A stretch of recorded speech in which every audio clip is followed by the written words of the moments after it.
Sa isang kagubatan dito sa Dunsol ay binalikan natin ang isa sa natagpuan natin na maladiwata dito. At ito nga, mayroon tayong konting pasalubong sa kanya. Mga kalingap, mga kababayan, tara alamin natin at kumustahin natin ang isang diwata dito sa Dunsol.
So, ayan po, no. Pinalikan natin itong si Mary Joy. No, ito ay lugar ng baryo ng San Vicente, no. Ayan yung paligid nila, oh. Ayan, oh. At ito nga ay malinis, oh. Yan ang paligid nila. So ito po si Kagawad, ano. Yun yung naging guide natin. At sakto naman yung kanyang kapatid ay nadaanan. No, ayan, oh. Kaya mo ayaw ka pinasurotan. Nadalang ka na mo ang pagbalik.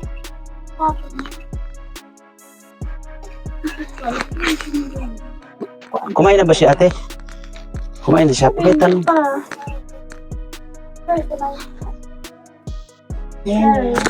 Ate, pakisuot mo ito, ate. Paryo mo ang buhok. Pwede ka usapin mo sa tanongin mo siya kung kumain na. Saan ka Nagkaroon ka galing? na? Saan ka galing pala? Hindi pa daw. Ikaw, saan ka galing? Galing po ako sa high school, naghatid po ng anak ko sa kinder. Ayun. All day nga po, iniwan ko muna doon sa teacher niya.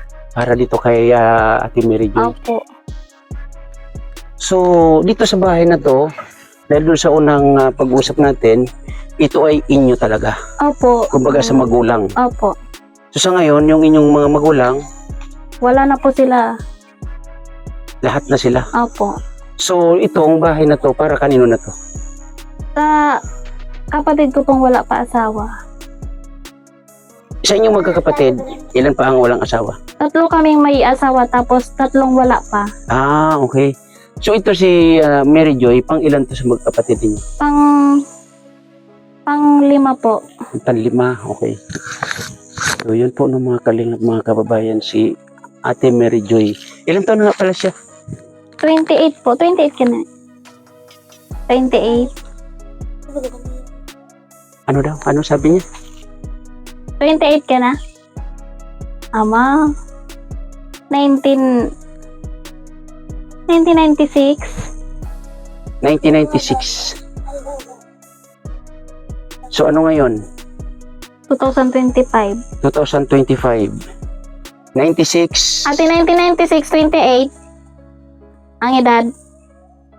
1996. 28. Init.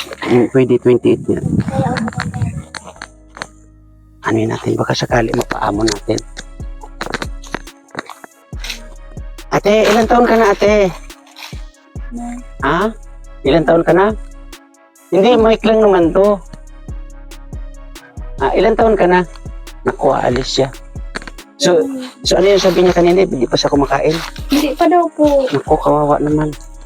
So, yung sa Kapatid ko kasi nandun ko sa ano. So, ang pagkain niya, sino yung nag-aasikaso?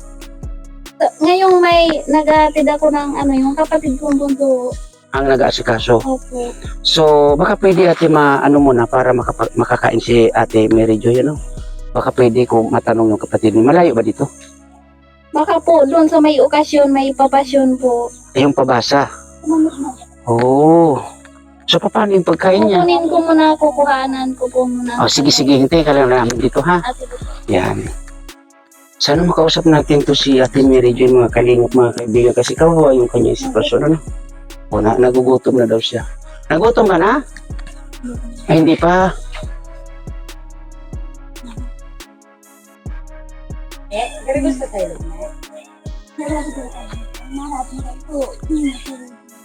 Ano daw sabi kagawad?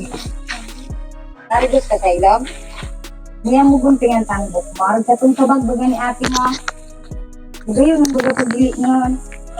O, yung makaligo siya ba? Nakaburong mo. Makaarog ka sa ito.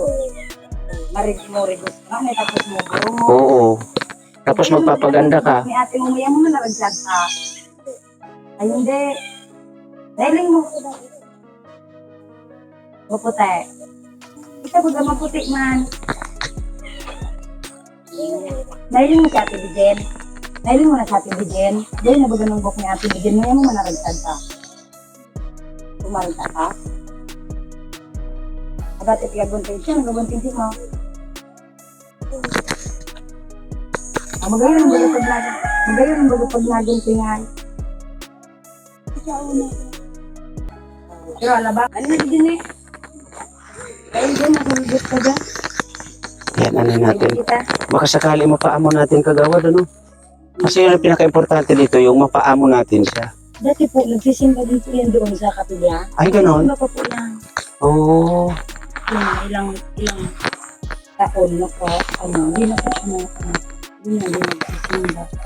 Nakikita ko pa po yan, nagsisimba talaga dati. So, kawawa ang sitwasyon niya, no? So, yun po ng mga kalingap, mga kaibigan, na pinaano muna natin ang pagkain dito sa Ate Mary Joy. Baka sakali ay makausap natin ba? Kasi nandito naman yung sinasabing malapit na kapatid niya, no? Kaya, antabayanan po natin kung ano yung magiging sunod na kaganapan dito kay Ate Mary Joy, kasi ayun na nga, nag-umpisa na naman siya manguha ng kung ano-ano, no? So ito yung kanyang ano, no, yung ginagawa lagi, oh. Yan oh. So nakuha po natin na balikan ito no kasi siyempre kailangan din natin na magbakasakali dito no. Yan siya oo.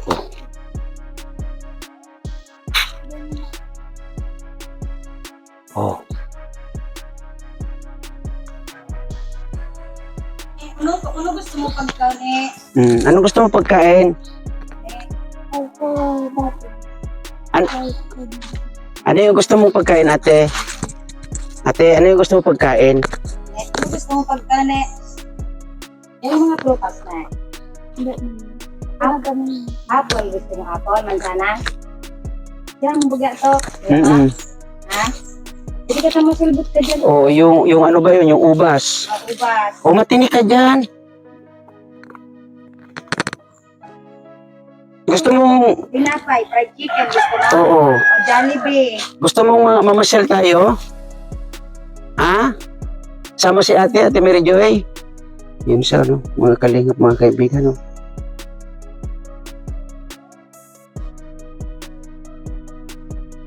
Oh, parang nasisilaw siya.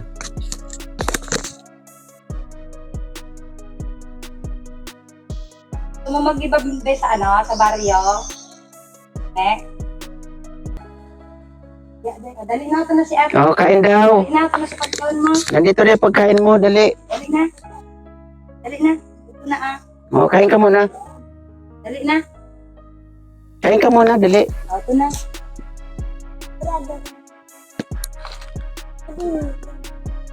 Kain ka muna, Ate Mary Joy. Oh, kain na, dali.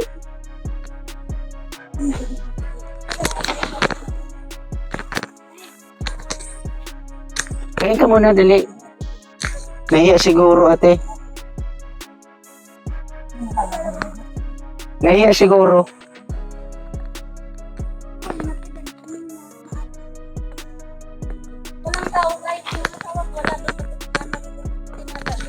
Siguro, nagadon. Mariang. Wala nga nagsaing sinangag ko. Sinangag. Pero at least may ulam. Opo. So, pwede mo naman siya, ate, amuhin. No, para malay natin makakwentuhan mo. No? Ne! Dali na! Mana dide? Di na sa magkangkat na. Ha?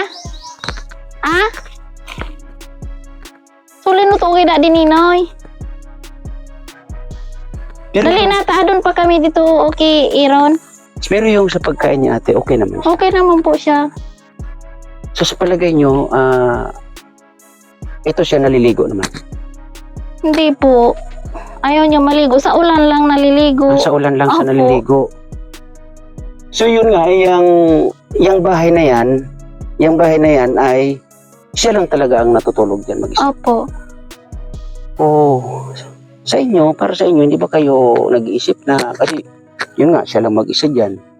Lalo yung Opo, bahay na niya. ano naman kay tinitingnan na lang po namin pag ano.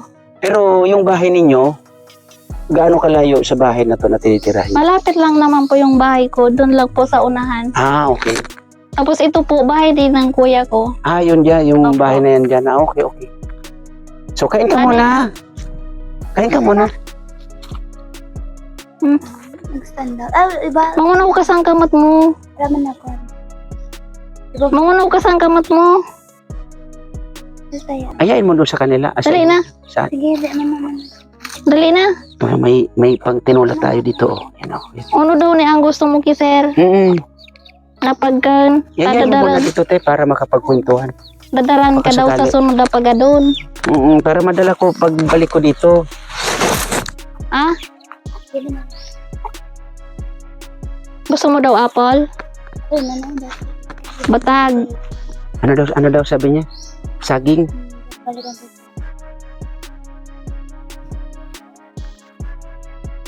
Dali na. Halika muna. Kain ka muna. Ano? Gusto mo daw sukray? Sabi yung magsukray ka daw. Para makapamasyal tayo.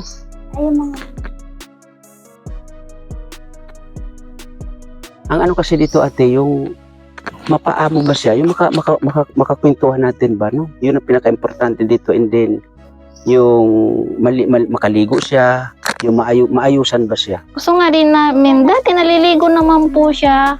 Tapos ngayon, nag-iba na po yung mood niya, yung ayaw niya na maligo. Sa ulan lang naliligo. Kasi ang, Sabi namin nga, maligo dito sa ilog. Ayaw naman. kasi ang ano natin dito, yung makita na yung malinis siya, tapos makapagkwento siya kahit papaano. Yun ang gusto rin natin na, kahit ako, gusto ko na ganyan yung maging unti-unti, may balik yung kahit papaano, no? Kaya, ano kaya sa palagay mo ate, para sa inyong kapatid na to, ano yung pwede namin na, ako, na nandito, ano yung pwedeng may tulong ko para dito sa iyong kapatid? Gusto nga sana namin nga na maipagamot po sana siya. Para Pero- maging okay po yung, maibalik po yung magandang pag-iisip niya. So, yan nga nagiging problema dito Kaso natin. nga po, paano din, halimbawa kung papacheck up po, kung paano namin madala diyang palabas, di ba po, Mm-mm. malayo na Mm-mm. lalakarin natin. O di, okay lang naman yun.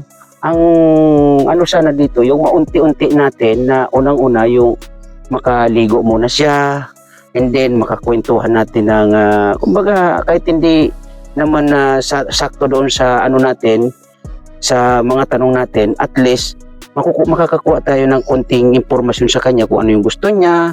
Ngayon, unti-unti ibibigay natin muna, pansamantala. Kami po kasi, pag ayaw niya po, hindi naman namin mapipilit po kasi magagalit po siya, mananakit kung halimbawa, pilitin. Ay, ganun yung nagiging instinct niya, ganun.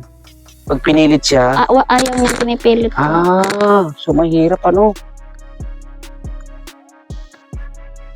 So, yun nga ang ano natin dito ate, ako bilang, yun nga bilang scouter dito, no, at makatulong din sana dito kay Mary Joy. So, yun ang pinaka-importante na maunti-unti natin siya na makausap, makakwentuhan ng yung formal na ano ba, nakaupo, ganun. Na kahit pa paano, kahit na salisi yung kanyang mga sagot, at least, makukuha natin ng paunti-unti yung kanyang loob. Yung harapan po na magkausap. Yung at least makukuha natin yung unti-unti yung kalooban niya ba na mapapaamo natin na kung gusto or pwedeng dali natin siya sa manggagamot, may pa-check up, na sasama siya ng kusa, mas maganda po yun. Opo. 'Di ba? Yun ang pinaka-importante dito. Sa inyong magkakapatid, sino yung pinakamalapit sa kanya? Ako lang po, kasi ako lang yung nandito na. Kasi yung okay. ate ko, kakauwi lang noon kasi nag-asawa na din. Matagal na siya doon sa pinagtrabahuan niya. So, ang kasama niya ngayon, sa ngayon dito na babae ay ikaw. Ako po. Oh. So, yun nga, no. So, ikaw nang bahala, ate. Paamuin mo mas maganda yung makauwi siya doon sa ano muna. Nay, dali na Para dito. makakain siya ng Tara. maayos. Mauna na daw tayo. Tara, ni. So, dito Dali tayo. na. Habang Hindi ka na magkawin mangunaw ka sa kamot mo. yung Mary Joy. No, kasi paamuhin natin yung dalaga. Kasi wala tayong magagawa dito, no, mga kalingap, mga kaibigan, kung ganito lang lagi, no. So, ang importante kasi dito, mapaamo natin siya. Sinong mas matanda sa inyo niya? Ako po. Ikaw ang matanda sa Siya kanya. yung bunso sa babae. Okay. Sa pagkain niya, wala naman siyang pinipili. Wala naman po. Kung gutom yung kakainin niya na. Kainin niya. Kasi ang iniisip ko kasi, ano yung pwede kong dalhin sa kanya na gusto niya.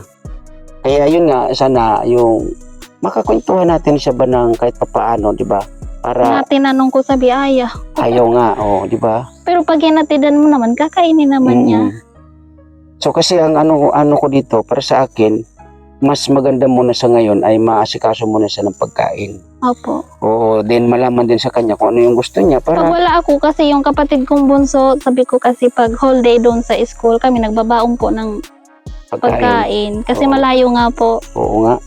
Kasi Tapos Halos. mainit. halos 1 hour itong papunta dito sa kanila. Opo. May regalo ko sa iyo, Ate Mary Joy. Gusto mo? Ay, may tinapay daw ni. Ha? Gusto mong tinapay? Kasi yun nga ang ano dito. Ano ulit pangalan mo, Ate?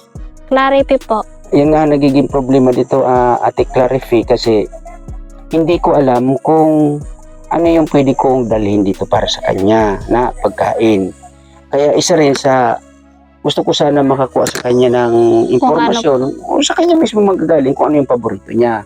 at least, pag pumunta dito, may madadala ako, no? Eh, ngayon nga, itong pagbalik ko dito ay minikos-mikos ko na lang yung isip ko kung ano yung pwede kong dalhin nga dito kay Mary Joy. So, ang iniisip ko, kung bigas naman, eh, alam ko naman na meron naman kayo, kahit pa paano, di ba? So, okay sana yun sa bigas, pero mas gusto ko sana na madalhan sa yung as in, halos hindi nakakain niya dito. Kasi ito nga po mga kalingap, mga kaibigan, ay nasa liblib sila na lugar, no? Ayan, no? Liblib talaga sila, oh. Yan kung makikita ninyo, oh. Yan yung bahay niya, oh. Oh. Diba? Kung makikita ninyo, liblib talaga siya. Yun yung paikot, ano? Oh. Oh, at yan nga si Kagawad ay kinakausap talaga siya, oh. Mo yan mo magpa-parlor. Gusto niya sana magpa-parlor. Mo yan mo magpa-parlor. Kailangan kanina mo yan mo pagalimitan ako sila. Ang mga dalaga. Ay, dito ba rin pinampag mo yung mga magpa. Pero marigos ka na, Nay. Bago ka makibay, marigos na, Nay, kita. Kailangan maganda yung damit, bagong kasuotan. Bago ka sa bayan mo rigos ka nga, Nay. Mo shampoo, tabing makarod sa to ang book mo. Ilingan mo yan itong kay banak mo na daragat. Ilingan mo na sa book. Iling ma. Mo yan mo sukray. Daran ka na mo sukray. Shampoo. Awayo ka man sukray. Baguan ka susukray mo. Maya ma? Hindi na. Bado. Pero kaya mo magsukray sa dire. Ha? Surod. Pero maya marod sa tong box. May...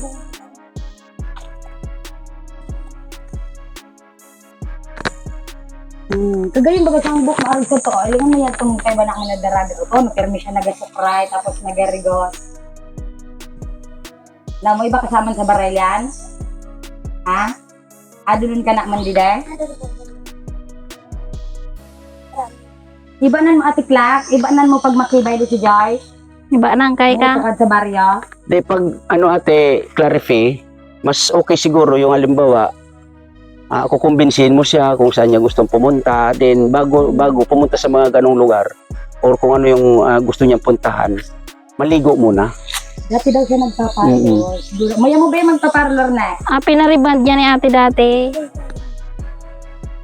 Kung ano mo kung muya niya, iba na mo. Maya mo sa parlor riband antay ka. Maya mo yung riband. Amo na tabi makarod ka sa to, ilingan mo yan itong kay banak man, magayong bagang buhok. Yung kasama namin ang haba ng buhok. Ilingan mo subado. Ayaw ka mansan. Nya nga tayo hindi mo napiga sa ulog nga na. Subado mo. Mas yun, no? Bado. Pero dapat marigos ka nga, Nay. Kaya atiklak bagayo bomba. Tapos si atiklak ayo shampoo. Ay nga na, maya mo marigos na. Dadaran ka na mo tubig ni atiklak.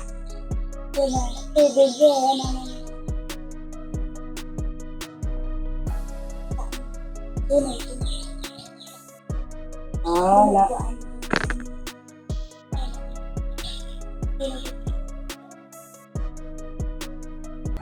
Mangan daw siya. Dito sa Sahong, sa Jollibee. Baka gusto niya mag-Jollibee. Mag-iriba ka muna, Oo. Mag-iba ka muna, sir. Kay ba si James? Kaya ba kasama si ate? Kay ba si Ate Black? Gusto mo ngayon mag-Jollibee tayo? Wow. Hindi, meron. Madami. Sa banwangan sa Dunsol nga ni kanyo. Oo. Sa Dunsol, kadakol. Ano yung pasyalan dyan sa Dunsol yun? Yung food park. Opo, food Oo. part. Gusto mo doon sa food park pumunta?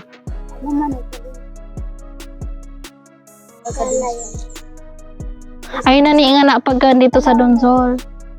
Madaming pagkain doon. Sa Palawan. Kung gusto mo, punta tayo ngayon. Ayun yan sa kayan si sir. Oh, may Ayun, tricycle si sir. May service. Oh, bagay ko sa.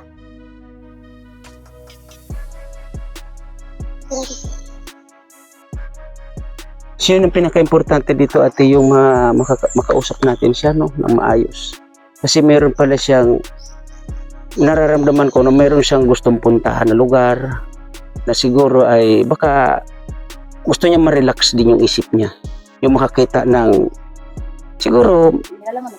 yung dati-rati kasi, di ba kasi sabi ninyo naman doon sa una ay nag-aral ito ng anong grade ang naabot nito? Second year po ata yun. Second year high school. O di ba? So baka sumasagi sa isip niya ngayon na gusto niyang makakita ng mga yung mga dati para at least manumbalik ba. So siguro para sa akin suggestion ko dito ay yan siguro anuhan ninyo ng yung kung ano yung gusto niya, kung saan niya gustong lugar pumunta.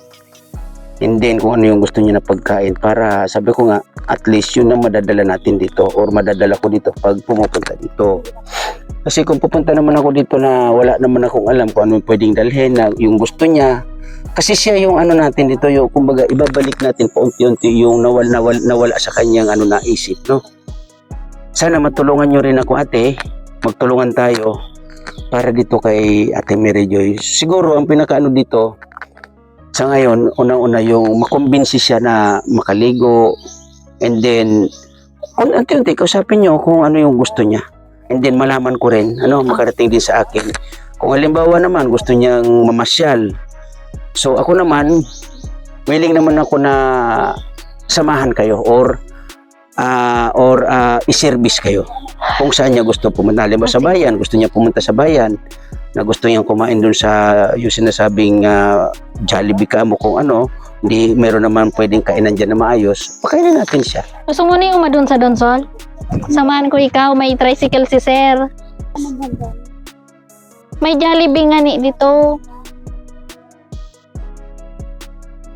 Baka kasi gusto niyang magpasyal-pasyal, baka isa yan sa iniisip niya rin. So ganoon na lang ate, suggestion ko lang siguro sa ngayon ay mapaglaanan mo ng kahit na mga ilang minuto na or lagi-lagi na magkukwentuhan kayo. Tanungin mo siya kung ano yung gusto niya, ano yung gusto niyang pagkain, and then yun yung makumbinsi mo siya na makaligo na maayos, and then yung kanyang buhok maging maayos. Ngayon kung halimbawa naman makumbinsi mo na, wala namang problema, makakarating naman sa akin yan kasi nandiyan naman si Kagawad para na rin, para pag halimbawa may update sa kanya or yun ang i-update sa kanya, malaman ko kung ano yung dapat at ano yung pwedeng dalhin sa kanya. Sige pa. Na kung ano yung gusto niya, So, meron tayo dito Ate Clarife, para kay Ate Mary Joy, So, sana magustuhan niya to kasi yun nga, ulitin ko, ay hindi ko alam kung ano yung gusto niya. Kung bigas naman, nakapaligid naman sa inyo yung palayan. Alam ko na kahit paano, may naman dyan. Ang inaano kasi natin dito, yung kay Ate Mary Joy, pakibigay mo yan Ate Mary Joy. Yan ay ano ba yan? Yung gardenia. O may yan. May palaman yata yan. Sana magustuhan niya. Masiraman niya di Ayaw niya? May ayun di kasi, palaman ubi may palaman kasi yan. Yan mo sa isaray mo sa. Baka makain-kain niya ate, Pero pag sa pagkain naman, pag binigay sa kanya, kinakain niya naman. Apo. Siguro nahihiya lang siya. Siguro po. So, ayaw nga niya sa may camera. So, ganun lang ate, clarify. Yung suggestion ko, sana unti-unti makumbinsi mo siya. Kasi yun nga, nandito naman kami para kahit paano ay maalalayan siya, And then, kung ano yung kailangan niya, kung gusto niya halimbawa mamasyal siya, magyaya siya na mamasyal siya or makumbinsi mo siya na mamasyal siya. Pumunta sa kung saang lugar dito sa Donsol o kahit na bandang Legazpi, ganun. Kung may budget naman tayo, walang problema. Pero, gusto ko sana na siguraduhin ninyo na kasama ka rin. Kung halimbawa man gusto niyang mamasyal, gusto niya makasilip sa na mataong lugar, wala pong problema, Apa. So, pasisya mo na Ate Clarife kasi yun nga, ulitin ko, hindi ko alam kung ano yung pwedeng ipasalubong kay Ate Mary Joy. So, yan lang muna. Apo. At sana, makagawa tayo ng paraan para kahit paano ay makumbinsi natin mo ito si Ate Apa. Mary Joy sa kanyang sitwasyon. Ano? Huwag ka pong mag-alala, nandito lang naman ako, no? Apo. Yan.